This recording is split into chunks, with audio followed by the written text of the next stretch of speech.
desperate for hope that recovery from your eating disorder is possible? Do you feel afraid, ashamed, alone, or misunderstood? Or maybe you know someone struggling, but you don't know how to help. Friend, you are in the right place. Welcome to the Recover with God podcast, where you'll hear stories of recovery, personal and professional advice, and hope that only comes from God. You are not alone.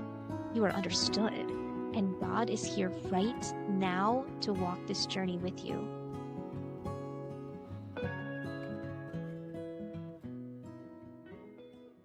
Hello and welcome to the Recover with God podcast. My name is Jamie and I am the host of this podcast. And today, not the day you're listening to this, but this day we're recording is my birthday, my 41st birthday to be exact.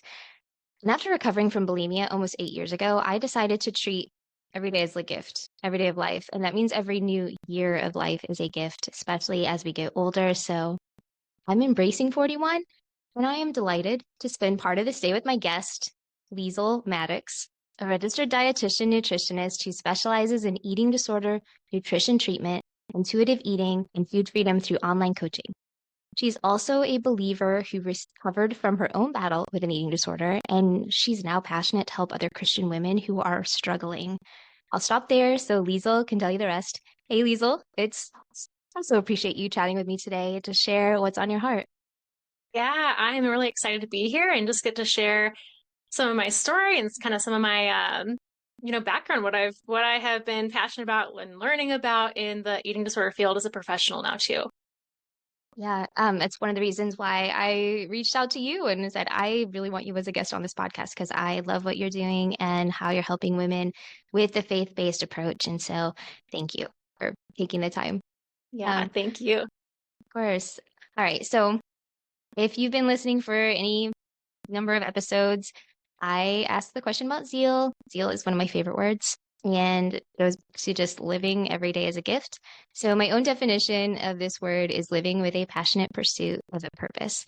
And so now I want to ask you, Liesel, what does living with zeal look like in your life right now? Yeah, when I think of the word zeal, I honestly do think about the work that I do. And it's no secret that a lot of people who work in the field of eating disorders really care about this work because we've been, affected by it maybe personally in our own lives or walking closely with someone that we know and love. And it brings a lot of heart to this work. Part of my story professionally is now being a private practice dietitian, owning my own business. And so this work is it's my whole heart just to get to work with a population and support the kind of people that I care so much about their journeys. And it's cool. And I'm grateful to be in a spot where I think the Lord, I look back at my own life and I'll share some of this, my own story, where I know he was just orchestrating so many pieces through my own struggle with an eating disorder to help, and equip me to help others. And I know that not everyone has a job where it's their whole heart and their passion too. And I'm really, grateful to have those two things, that are mended together because there's not always that separation of, work and, my interests and my hobbies. Sometimes I feel like my interests and my hobbies, it is my work. So I really do just feel a lot of passion in that and a lot of joy with it too. It's hard work, no doubt. I mean, it's heavy work a lot of times, but I'm just really grateful to see how the Lord has orchestrated so many pieces of my life personally and professionally to be able to do this work. I love seeing that too. And that's not my case with work and this podcast, but I love that that's what God has equipped you to do and so many other, others out there too. And if you're listening to this episode right now and you missed last week's episode, it is about marketing, which is my personal day job. And I'm talking about how marketing messages affect diet culture. So if you missed that one, tune in. But now back to Liesel. I want you to share your story and how that led you to what you do today. Yeah. So my story really begins similar to, I think, a lot of other women their stories specifically. Not to say that eating disorders exclusively affect women, because we know that's Mhm. not true, but Yep. I do work predominantly with a lot of, girls and women. And I know my story, unfortunately, is not unique in that um, I, was on the receiving end of a lot of just diet culture messages from a really young age. Grew up in a home where, my family was, big Christian family. I was, did come to know Christ at a pretty young age, and I'm really grateful for that. Um, but there were just a lot of messages about just, typical diet culture, good food, bad food, kind of messages around that being in a bigger body was bad, being in a smaller body was good. We've got to be healthy. And the largest influence for me personally was watching my own mom do, Mhm. different diets. And I grew up being, pretty close to my mom. I mean, I still am. And so even as a little kiddo, we're talking, 9, 10, 11 years old, I had picked up on a lot of those things. Like kids are sponges. Of course, they're going to see, their parents approaches with food, or how their parent treats their body or talks about their weight and things like Yeah. that. And so I just had absorbed a lot of those things. And I'm not saying that that was the exclusive cause of my eating disorder, because that would be untrue. There are so many, nature versus nurture kind of factors that go into the development of an eating disorder. But that was, a large part of my home life that affected me. Um, I think it's important to point out that I also, I grew up in a home where I never had to worry about where my next meal was coming from. I didn't have specific foods, like really restricted from me. I grew up in a pretty, I would say maybe average body size for my age and height. So I wasn't on the receiving end of like weight stigma from a doctor or a pediatrician telling my parents I needed to lose weight. And that, I just want to acknowledge that like those are added factors that can make someone's struggle really, really difficult. Um, but by the time I was about 12 years old, it was almost like an overnight shift where I developed this interest that quickly, became a landslide into an obsession with being, quote, healthy, with, healthy eating. I was already dancing, doing ballet, tap, jazz, things like that. And at this kind of turning point in my own development as a kiddo, was starting to get really serious about dance too, like switched to a more Okay. competitive studio. Throughout most of middle school and high school, I was dancing like 30 hours a week. It was more than a part-time Wow. job. And so that was a large influence too of my fixation on being healthy, focusing on how my body looked. I was looking at my body in mirrors for Mhm. upwards of 30 hours a week. And so it very quickly shifted from a healthy fascination to a full-blown eating disorder. Um, Struggled a lot through, this time period was about middle school. And knowing what I know now as a professional, it's hard not to look back at my own journey with an eating disorder and point fingers at what I wish I would have done differently, or even feeling like, man, if I were working with myself as someone, as a client, how I would have maybe supported my parents differently. And they absolutely did the best they could with what they knew at the time. Um, so I did struggle pretty severely, with more restrictive behaviors that would then lead to some binging patterns, pretty much like clockwork, where I'd restrict and restrict and restrict throughout the week. And then all of that would build. And then I'd have, as a 13-year-old, what I would call like a pantry raid and Mhm. these binge patterns on the weekend, which, Yeah. looking back, it absolutely breaks my heart to remember just how much shame I felt, how lost I felt, because in my 13-year-old mind at the time, I just felt like I'm so out of control. There must be something wrong with I'm not being good enough at being healthy. At the time, I would not have acknowledged I had an eating disorder. If you had asked me, I would have said, no, I'm just being really healthy, even though I had experienced some pretty significant changes, physiologically in, my weight and, my, at that point, like it's affecting my health, had Yeah. some, excessive exercise components with it on top of the dancing. And I just felt, I mean, pretty alone in it, because at the time, I didn't recognize it was an eating disorder. My parents hadn't quite recognized exactly what, was going on with all of this. Um, And so eventually, thankfully, it was about maybe a year and a half into that struggle, went to the pediatrician with my mom. Now, what's funny about this is when I went to the pediatrician, I wanted to ask the pediatrician how to lose more weight because, as a 14-year-old at the time, I just thought I hadn't lost enough weight because if you've had an eating disorder, you know that it's never enough. Like, it No. doesn't matter how much your weight or your body changes, it's never going to be enough. Mm-mm. So thankfully, the pediatrician probably took one look at me and my, medical files and said, there's something else going on here. And this is a total God thing, but we were referred to a registered dietitian, just kind of in network with our, benefits and things like that, who miraculously had, multiple years of eating disorder experience. And I say that because, for people who may not know, or maybe they're just getting started on their journey, if you go to work with a dietitian or a therapist or maybe a psychologist, it is really important to work with someone who can support your eating disorder because sometimes it can cause more harm or confusion if you go to any registered dietitian, therapist, and they don't have kind of that expertise. They could end up recommending some things that cause more harm in the long run. Mm. But it was truly just a God thing that the woman that I saw knew eating disorders, knew how to support me in that, was then able to connect me and my parents to an eating disorder specific therapist. So at this point, I really got treatment for my eating disorder. And so thankfully, throughout high school, was able to move through recovery.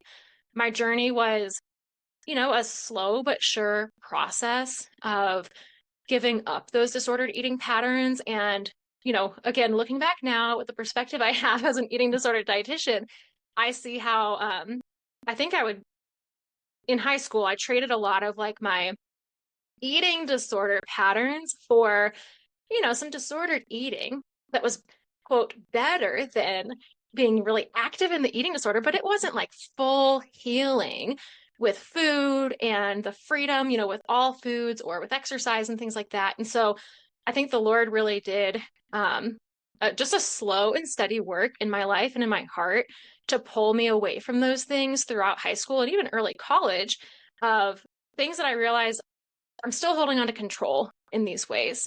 And where the Lord comes into all of this is when my eating disorder started. I mean, I was 12 years old. Like that is, I was a child. My brain wasn't Yeah.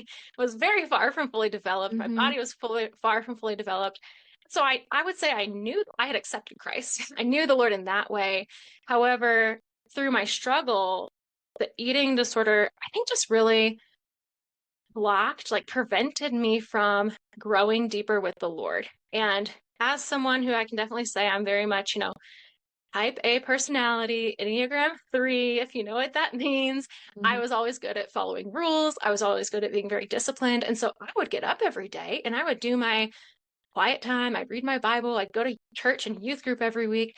But, you know, when the eating disorder is taking up so much space in your mind and in your life, it's going to be difficult to grow with God. It's going to be Mm-hmm. difficult to grow in relationships or maybe in your education or professionally. And so I think that God really, once I had fully recovered from my eating disorders, when I got to know him a lot better. And it just kind of had the mental, emotional, and spiritual freedom again to go deeper with the Lord. But I will say a lot of the pivotal moments in my recovery story were true God moments of kind of hearing directly from the Holy Spirit, even if as a middle schooler or early high schooler, I didn't quite know what that was. But moments like I can remember exactly where I was in my childhood home where I just felt like this, not even felt, but like heard from the Spirit saying, like, you can't count calories for the rest of your life. You Mm. just, how are you going to do this? This is going to be exhausting. And that being a pivotal moment of like, oh yeah, this is kind of exhausting. I don't want to do this forever. And then a few years later, I can remember again exactly where I was when, I was at a further point in my recovery at this time where I heard very clearly, like, God would not have brought you through this for your struggle to be used in vain. Like he will use this to help other people. And I had an interest, I would have told you even at 12 or 13 when I had that obsession with being healthy that I wanted to be a nutritionist, that I wanted to be a Oh, okay. dietitian. Um, And thankfully, through my own journey and the wonderful dietitian I worked with, got in a healthy place where, I was able to put that obsession back in its proper place. And now, went on to study that in school and become a dietitian. Um, but I am really, really grateful to look back and see those moments where the Lord just spoke very clearly to me about, you know, using this struggle for his purposes and for his plan. And so that's absolutely something that really fuels my passion in working with clients as well. That's incredible to, well, number one, at a young age, I keep hearing more and more of, you know, people starting to struggle younger. And, for me, I was 15 and that was over 20 years ago. And now I feel like it's just like trending younger and younger. And so I think that's such an important call out too, to even maybe parents listening now.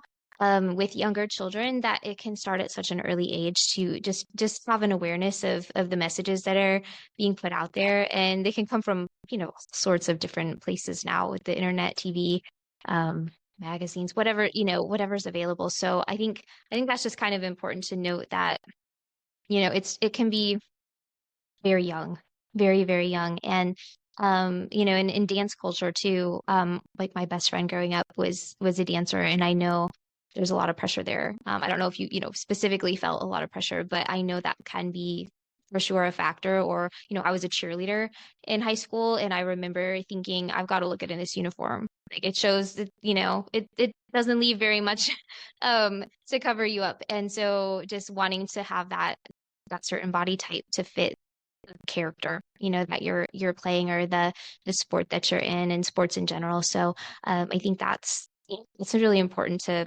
kind of note and just be aware for even just any parents listening to.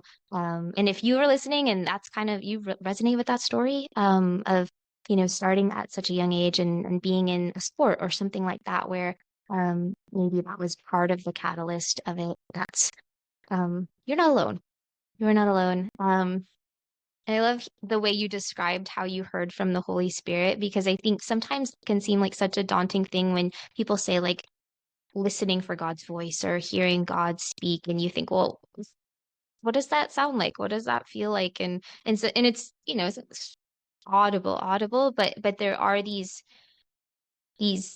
profound sort of statements that you hear in your mind that didn't come from yourself, I think, and definitely didn't come from the enemy, because they're things that maybe are contrary to what your natural tendency might be in that moment. I think that's really really neat that you heard God's voice, and especially at a young age, kind of sharing with you like, I'm redeeming your story already for the future and for the people you're going to help in the future. So that's beautiful. That's so beautiful. Um, and there are other ways too. I mean, again, if someone's listening and you're like, I want to pursue recovery, and maybe I know God can redeem my story too. And whether that looks like maybe going into nutrition or being a dietitian, or it could look like, just sharing your story however you do, and letting people know that you have found healing and freedom, because we all need hope. Everyone needs hope in this. So that's why this podcast exists, is because I want people like Liesel to share the hope that it's possible, and then what life looks like even beyond that. So thank you for sharing your story and how God was such a part of it too. Um, and now, because you are helping other women, I would love for you to describe more how you do that in your practice, and what that looks like. Yeah, so like you mentioned at the beginning, I do specialize in eating disorder treatment, from the nutrition side, as well as I love helping women who, they're not struggling with a diagnosable eating disorder, but maybe it's disordered eating patterns. They have realized that they have hit rock bottom and they're tired of diet cycle. Maybe they know what intuitive eating is and they want to learn more about that, and just non-diet nutrition in general. So typically kind of my approach in working with people is one of the first things I want to do is kind of assess, okay, where are you on that spectrum? If someone's experiencing an eating disorder and they are actively struggling, we're going to have to take a different approach than maybe a more flexible or gentle approach with, chronic dieting, disordered eating, intuitive eating. And especially we want to make sure to address any potential like medical concerns, maybe mental health concerns that could be going on with the eating disorder. I might be helping a client connect with other providers. Like if they would really benefit from working with, well, personally and professionally, I think everyone would really benefit from working with a therapist or counselor.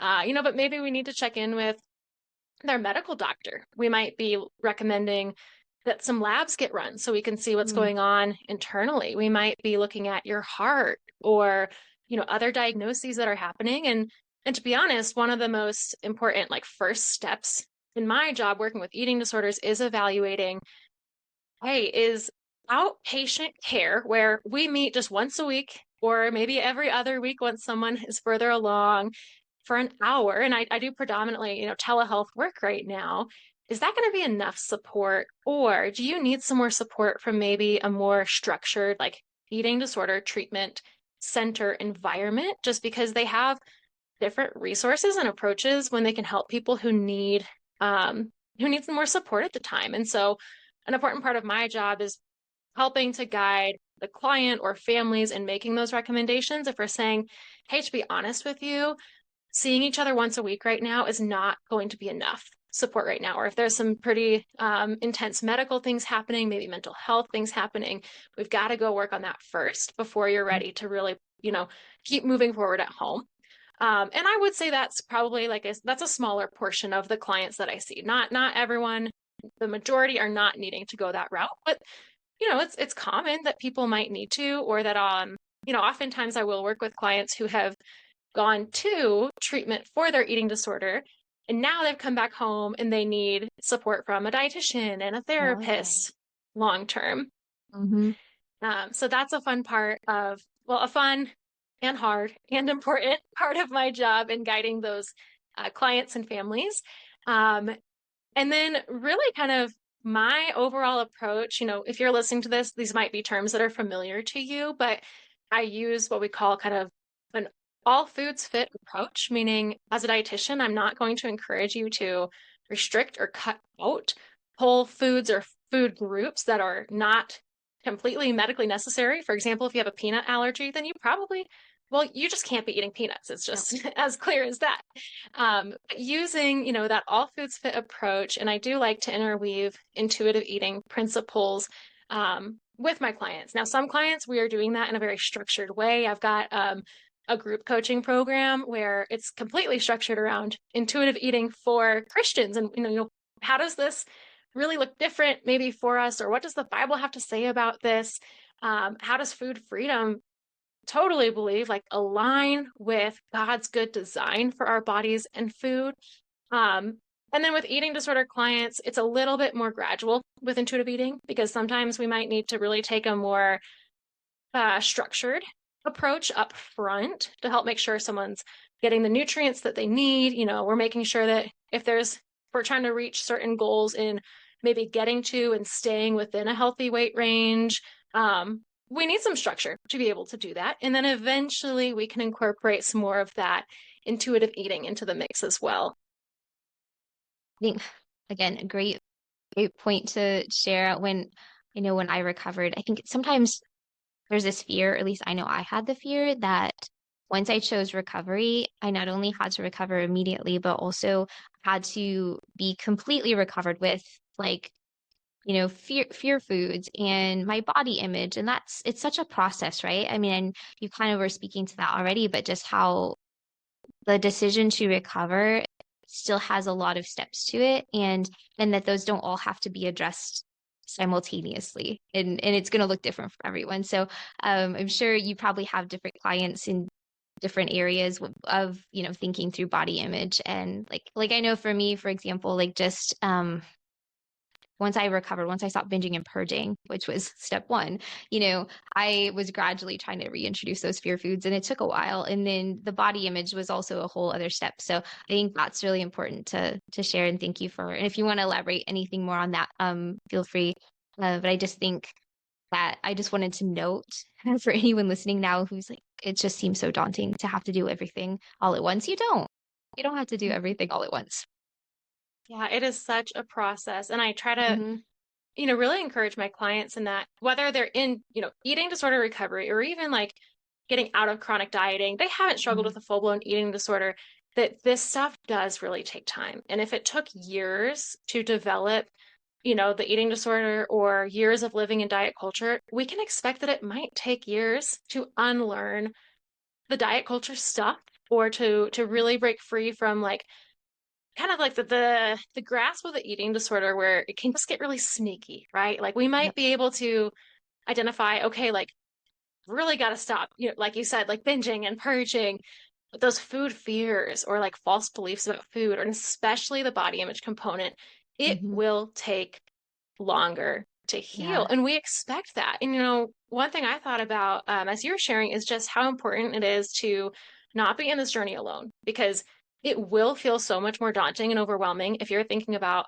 oh my, I've got to recover overnight, or I want to be recovered overnight, but feeling alone in that Hmm. versus when you've got support from people on your team who know eating disorders. Part of my job is to help in that guiding process with clients. So that if my clients are maybe starting to get ahead of themselves or starting to feel really overwhelmed, that I can kind of provide that support to say, okay, let's bring it back to like what is most important that we work on right now.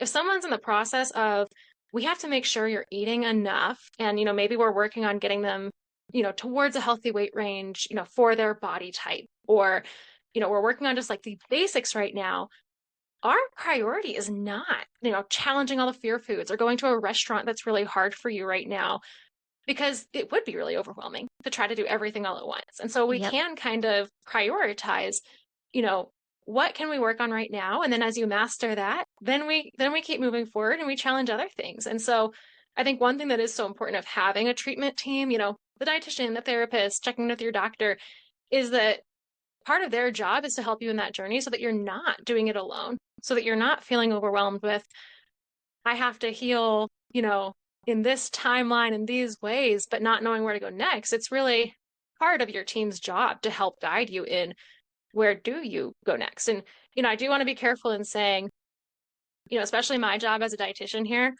I I can't do it for you. I can provide recommendations and guidance, and it is hard because at the end of the day, it's us, the person at home, and sometimes their family, their support persons doing the hard work. But I just kind of want to remind anyone listening that that is a benefit of working with team members who really know eating disorders, is that they will help guide you in that process so that hopefully it ends up feeling less overwhelming. That's huge. I love that you are just helping people figure out the next step and know that they're not doing it wrong, and that there is a process. It might look different for everyone, and you're there to help them through it, not feel rushed and not feel like they just end up giving up, right? Because I think that's also such a challenge when you're trying to do it on your own and maybe not doing it with God or not doing it with a team that you think, I'm gonna figure this out on my own. I don't know what to do. Am I doing it correctly? And then you might just end up wanting to give up. And please don't do that. There are people out there like Liesel who want to help you, and I hope that you, if nothing else, take that away from this episode. Now, I know you talked about church, culture, and a little bit at the beginning, and just how this is so important. Or maybe we talked about that before we hit record, but either way, I do want to touch on the fact that, in the church culture, especially talking about eating disorders and disordered eating and help, it can feel a little difficult, and I think there's a lot of shame wrapped in that. So if could you share a little bit about your heart behind wanting to help educate people, Christians in the church on this topic? Yeah. Ultimately the problem here is that the church actually ends up looking a whole lot like the world, like our Mm. culture, and how the church addresses, you know, body size slash weight, eating patterns, and diets, really.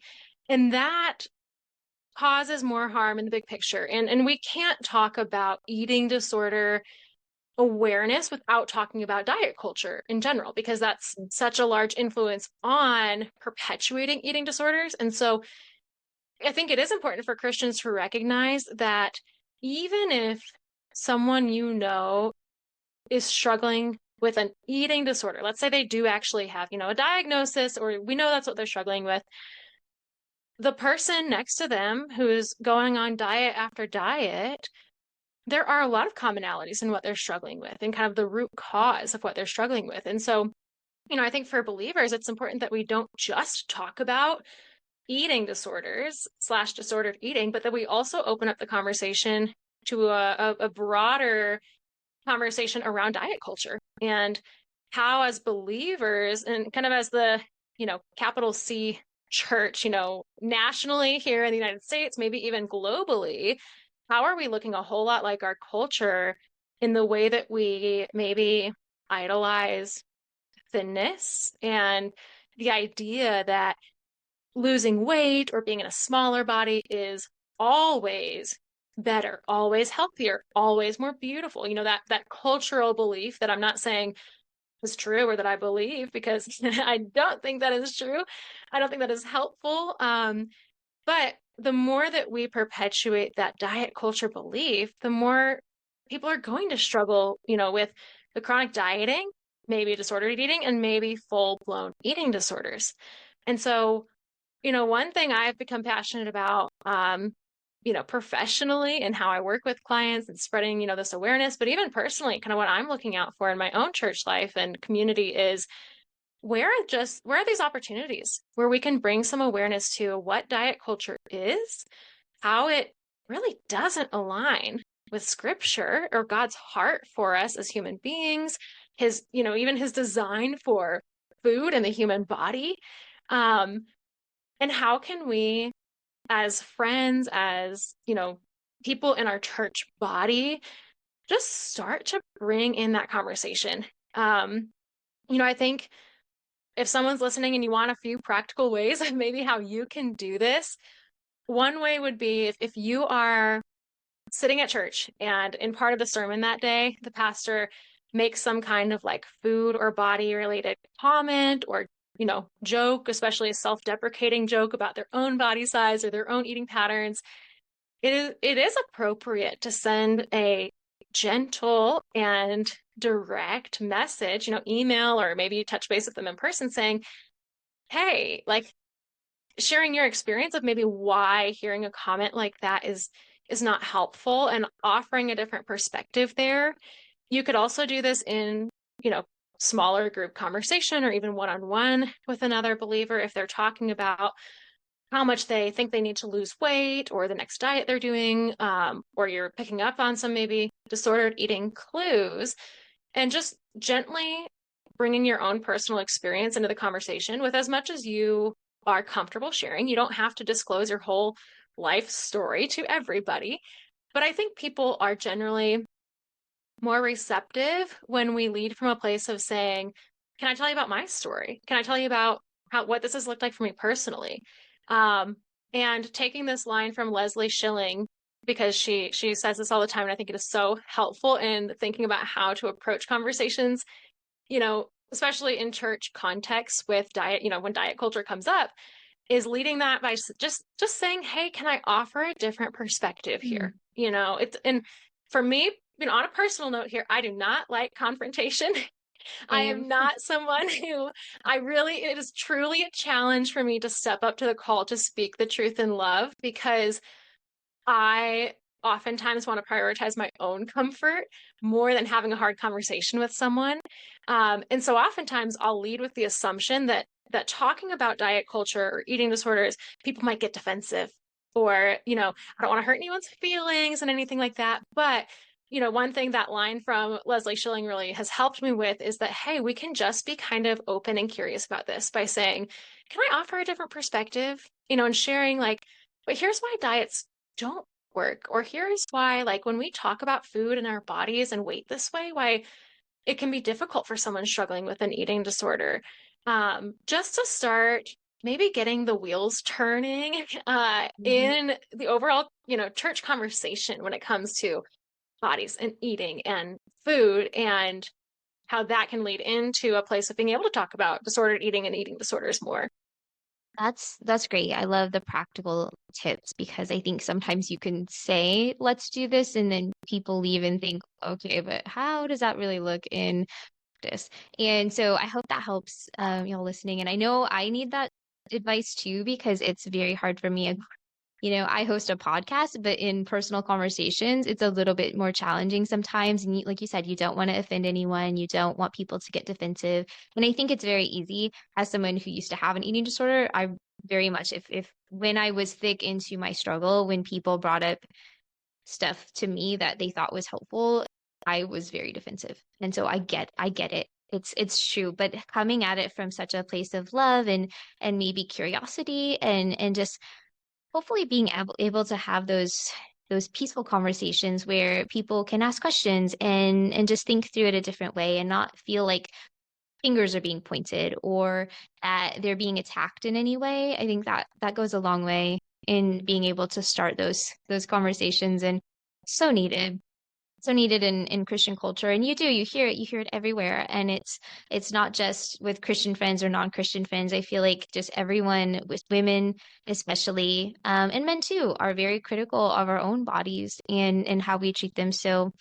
would love to see, yeah, more conversation start sparking among Christians with this topic. So thank you for the tips. And I also want to, I know you mentioned earlier about helping friends and family in your practice, obviously, especially with probably younger clients, you work with families too. So I know sometimes it's hard for families of people struggling to know what to say or what might be helpful. And kind of on the same vein, is there any practical tips you could give a friend or a family member of someone struggling? That's a great question.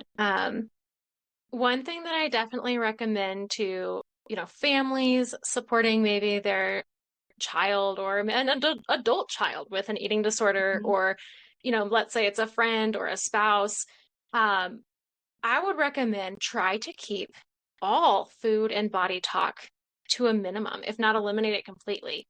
And I know that can feel counterintuitive because if the whole problem is revolving around food and bodies, you might want to say something that feels like it's helping them. However, the tricky thing about eating disorders is that the, the eating disorder, the way it affects someone's mind is that it can really twist what someone is saying and be heard in a totally different perspective. And so you might say something with good intentions, wanting to help them, and their eating disorder interprets it so different. And so it's honestly best to try to, not say anything directly about diets, weight, how much they are or are not eating. So if your family member or a close friend is working with an eating disorder treatment team, they might be able, well, really, they should be able to provide the family or their support, persons with some more specific guidance on what's helpful for that person here versus not here. I would also say that just in general, like lines that you can avoid would be saying things like, just eat, right? Like if it were that easy, man, wow, they would be healed from their eating disorder. It's also not, Right. hey, not helpful to say, let's say someone's struggling with like some binge eating patterns, to say, well, just don't eat. Again, like if it were that easy, they wouldn't be struggling. Um, Yeah. Absolutely, it is not helpful to comment on their body size at all. Even if you are saying it from a place of concern, let's say you tell your daughter or sister, you're looking way too small, you're looking way too thin. Well, the eating disorder might hear that and actually hear, wow, I'm doing a really good job. Like, this Mhm. is good. That's what I want to hear. And on the Yeah. flip side of that, if you say, wow, you're looking really good, really healthy. Let's say as someone's recovering, what they might hear is, wow, you're saying I've gained weight. You must be able to see it. Like, and really, the eating disorder is probably telling them, you're getting too fat. And so you might mean something totally different by that comment, and it's being taken so, to a whole different level. Yeah. So it really is best to try not to make any comments about that person's body weight, shape, or size, not to make comments about their eating, what they are, aren't, or how much they're eating, unless you've been given specific guidance from, let's say, their dietitian or the therapist. Like, yeah, there is a point where a parent is providing instruction and support for their child, or, let's say someone who's recovering is getting support from their spouse, and it's really helpful for them just to eat together, like to have the support at a meal time, or to be able to talk to them when they're struggling more with certain thoughts. But those would be a few examples of just across the board things that it is safe to say you should not say when someone is struggling. When you said the part about like, oh, you're looking too thin, or you're looking healthier, it's totally resonated with that in my own life. When I was younger, I remember thinking those exact same things. And it's like your eating disorder is twisting in the words, like you said. And not just the eating disorder, like really the enemy is behind that. And, he's feeding those lies to you versus God's truth. And so I think that's for someone on the outside who doesn't really know or hasn't felt or experienced that from an eating disorder, you may just think, well, yeah, that's how my brain works and that's how I process things. And it's not the same. And so I know people have great intentions, right? And so if you are listening and you're like, oh my gosh, I have actually said those things to someone, please don't beat yourself up over that. You're learning just like anyone struggling to recover is learning. And so it's just all a process for you too. So please give yourself grace and keep going. Don't give up on your family or your friends or on helping them. So thank you for those tips. And then I also just want to hear your heart behind, I'm sure you may come across this with your clients too, of someone who just thinks recovery is impossible. Like, I see other people do it, it's just not for me. I don't think I can do it. What would you say to that person? Hmm. Recovery is absolutely possible. I say that from a place, yes, of my own personal experience as someone who has fully recovered, like recovered past tense with a period, like it's in the past and it's not happening again. And I also want to acknowledge that, sure, like my personal story isn't always, that's not researched evidence, right? It's an anecdote. Like it's my personal story. And I can tell you recovery is possible because I've experienced it. I can also tell you recovery is possible because we do have a ton of research and data to back that up. And as, you know, to become a dietitian, you do a lot of science. I've taken organic chemistry and physiology and a bunch of other things that I won't go on to list right now. So my brain likes numbers. I do like research and statistics. And I do want to point out that we have statistics on the rates of recovery, and specifically that the sooner you get help, the more likely you are to fully recover. And that means, speaking up and seeking out professional help. For some people, that might mean needing to go to a treatment center for extra support. And something else that's important to point out, and I realize this can be taken, like, I say this from a place of hope, especially for people whose children might be struggling, or, let's say it's like a kid or a teenager struggling. We have so much better outcomes the earlier in life someone gets treatment. And so if you notice your child struggling, the sooner you are able to get them help, the more likely they are to fully recover than the person whose eating disorder starts in adolescence and they don't get help for, 5, 10, 20 years later. And the reason I say I realize that can be hard to hear sometimes is because if you're the person who recognizes, hey, my eating disorder did start as a kid or as a teenager, and I didn't get help until I was an adult, or I haven't even received professional help yet, I don't want that to discourage you as a reason not to now seek out help. What matters is that the sooner you do get help, the sooner you're going to be experiencing that freedom. And like we talked about earlier, it's a long journey. It's not an overnight healing process. It's actually the total opposite of what, diet culture promises us these quick fixes and false promises. Mm-hmm. And eating disorder recovery and ultimately healing with food in general is the total opposite of that. It is the long, hard, deep healing work. But I want to say it from a place of my own personal experience and from the big, hey, we've got research on this perspective that recovery is possible. Full recovery, like again, recovered with a period on the end, is possible. Yeah. And it might sound scary to think that, oh my gosh, it's not a quick fix to get to recovery. But I know even from my personal experience too, that putting in the work and accepting the fact that it's going to take a while and doing it with God, because that's the other thing too, is you're not alone. You have your team of support, your professionals and your family, and hopefully, and you also have God. He is the biggest strength that we can lean on. And I don't personally think I could have done it without relying on his strength, because I tried in my own strength way too many times and it didn't work. And so just trusting that God is enough and he's bigger than this is a big part.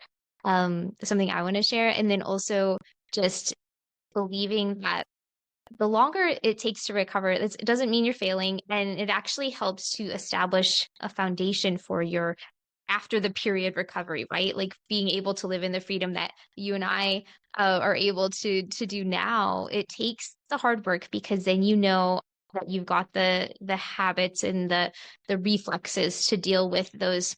Because I don't know about you, but messages still pop in once in a while, right? Like where you look in the mirror and you think, today's not good. And being able to just stop that thought very quickly and say, nope, nope, that is not the truth. That is not what God says about me.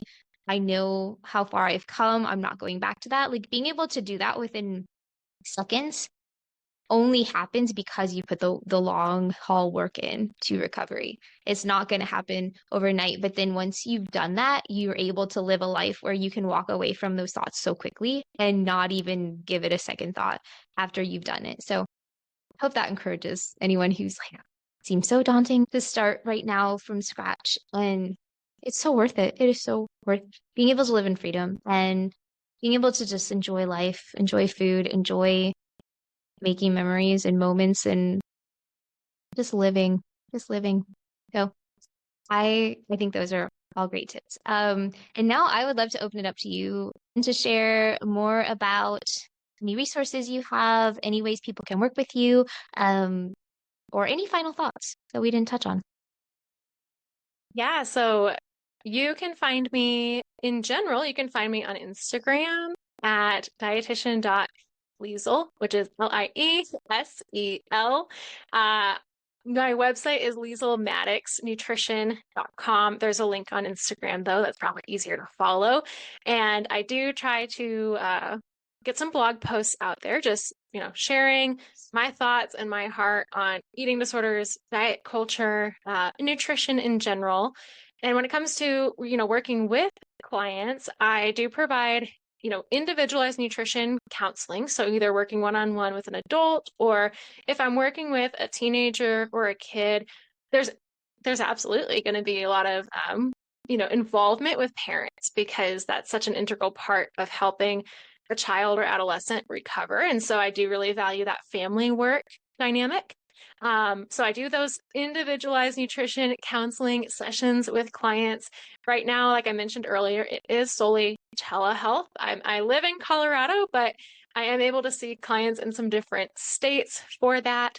Right now, I see clients in Colorado, Texas, and Arizona, but you can find more information about kind of the specifics of some location-based stuff on my website. I also provide nutrition coaching both in a one-on-one setting and a group setting for clients who may not have a diagnosed eating disorder, but they're getting out of chronic dieting, disordered eating, or wanting to learn intuitive eating. So right now I have a package that is, 12 sessions of coaching with me, all virtually again, as well as a 12-week online group nutrition coaching program that is really centered around intuitive eating, but specifically from a, Christian perspective. And there's a lot of stuff in there that you're not going to find just reading the book Intuitive Eating or watching some YouTube videos or scrolling social media. I've really put a lot of my heart and passion into developing this group program with, what clients really get out of that is a once a week group Zoom call with the other ladies in the program where, we do some coaching, some education, and really just the support and encouragement from doing this journey alongside other Christian women who are in the same boat is so, so powerful. And it's been beautiful to watch the women in the program be so encouraged by one another. We also have, some one-on-one sessions just with me, because I am really passionate about making sure that on someone's journey with nutrition, that it is still a tailored approach. I just feel like ethically, I can't not provide those individual recommendations, because every client's situation is different, whether there's different medical concerns going on, or their story with disordered eating looks different, or maybe, people in the group program might be someone who recovered from an eating disorder in the past, but is really looking for more support on that kind of intuitive eating side of things. So we've got those individual sessions, the group sessions. It also has a 12-week, 12 module online course that Okay. really does the deep dive into intuitive eating from a Christian perspective, complete with different like reflection quizzes and handouts and lots of education. And then we also have a private group chat that we can connect with each other throughout the week. So it's just packed with a ton of resources and support. And it's been really sweet to support the women going through this program in the last few cohorts that we've done. So those are my services right now. I am excited to be in the process of getting in network with a few insurance companies. That is its own journey, its own beast, if Oh, anyone knows about the insurance game. But I just really felt it put on my heart in the last few months that care for eating disorders and working with a dietitian in general, or, if you're someone who's been asked to work with a dietitian and a therapist, it's expensive. yeah. And I just feel like there's such a gap in the level of affordability and accessibility for people to work with eating disorder specific providers that Mhm. I was like, you know what? I want to help be a solution to this problem and not be part of it. And so I'm going through that journey right now of getting what we call kind of credentialed with some different insurance companies so that I can provide care that is covered by someone's insurance plan. So that is totally specific to what plan they have. There's a lot that goes into checking and getting all of those logistics lined up when you start to work with the client. However, that is something that I'm excited to be able to offer in a couple months here. It's a long process, but hopefully the second half of 2024, I'll be seeing more clients who are using their insurance to get either partial coverage for their sessions or 100% coverage where they are seeing an eating disorder specific dietitian at no additional cost to them. Oh, Liesel, that's amazing. And I don't know a ton about insurance. I know enough to know that it's not easy, and the fact that you're pushing through it, really shows your heart and your passion behind wanting to help women because gosh, it is expensive. And if that is the thing that's keeping people from getting help is that it's expensive, like the barrier should be eliminated as much as possible. And it's, we're seeing strides in just mental health in general, I think, with that. But with eating disorders specifically, you're right. It's not something that people typically talk about when it comes to insurance and knowing what is available to them. So that's just cheering you on there because that's huge. And hopefully, please keep me updated because then if there's any way I can share that out to people, I would love to. So, and I will share everything in the show notes, your Instagram handle, your website, all the links will be in the show notes for anyone listening now who is like, wait a minute. I need to connect with Liesel. So you can just check the show notes. It'll all be there. But gosh, I'm just so appreciative of your desire and like it's just everything that you are doing to help women because it's so needed and especially Christian women because I know that it's such a struggle to feel like you're able to relate to other women and you think you might feel alone because no one's talking about it. And I think in Christian culture, and obviously in regular culture too, but in Christian culture, I think there is a lot of stigma around sharing your problems and your struggles because we all want to look like we've got it all together, right? And it's okay if you don't. It's truly okay. This is a space where you can share those struggles and not feel like you are the only one, and there is help for you. And I really hope you seek it because life is so sweet on the other side. So thank you, Liesel, for your time and your heart and your compassion and your zeal for this. I love it. Thank you so much for having me. Hey, friend. I hope this conversation encouraged you today. And if it did, please let me know by rating and reviewing the Recover with God podcast wherever you are listening. Your feedback helps others find this podcast too. And click that follow button so you don't miss new episodes airing every Wednesday this season. Be sure to check out the show notes for all the links and additional resources we talked about today. And don't forget, whether you need help or you want to help, all help comes from God.